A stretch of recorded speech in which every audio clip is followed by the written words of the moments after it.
Assalomu alaykum qadrli futbol ishqibozlari. Xabaringiz bor, O'zbekiston U17 terma jamoasi kuni kecha Saudiya Arabistonida tashkil etilgan U17 Osiyo Kubogida chempionlik shohsupasiga ko'tarildi.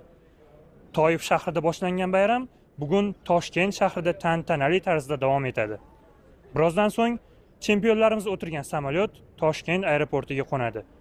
Taqdirlash marosimi esa mana shu joyda bo'lib o'tadi. Ko'rib turganingizdek, chempionlar va ularning murabbiyiga atalgan mashinalar shay holatda turibdi. Biz esa o'z ishimizni davom ettiramiz. Avvalroq assalomu alaykum. Mana shunday farzandni yetkazib bergan, tarbiyalaningiz uchun Bahodir Izboskanovni ota-onasi bo'lganingiz uchun sizga kattakon minnatdorchilik bildiramiz. Umuman farzandingizni mana shu yutug'ini kechagi finalni qanday qabul qildingiz? Zo'r qabul qildik. Zo'r o'yin bo'ldi.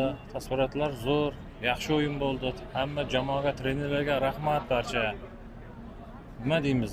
Shu yutuqlar barchasiga buyursin, yaxshi niyatlarda shunday jamoa birgalikda yaxshi o'yinlar ko'rsataversin.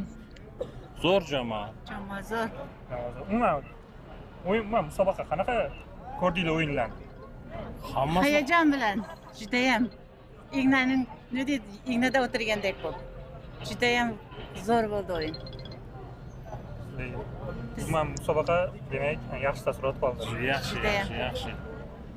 Sizlarga kattakon rahmat, kattakon. Sog' bo'linglar, rahmat, salomat bo'ling. Omad. Assalomu alaykum. Sizlarga avvalambor chempionlik bilan tabriklaymiz. Ana shunday Dilyorbek Mahmudjonovni yaqinlari, buvilari, do'dalari, onalari turibdi. Umuman farzandingizni, nabirangizni yutug'ini, kechagi o'yinini qanday kuzatdingiz? Qanday hissiyotlar o'tdi? Kechagi o'yinni rosa hayajonda kuzatdik. Yig'ladik, suyundik, gollar urganda, ikkita qizil nima berganda rosa xafa bo'lib ketdik.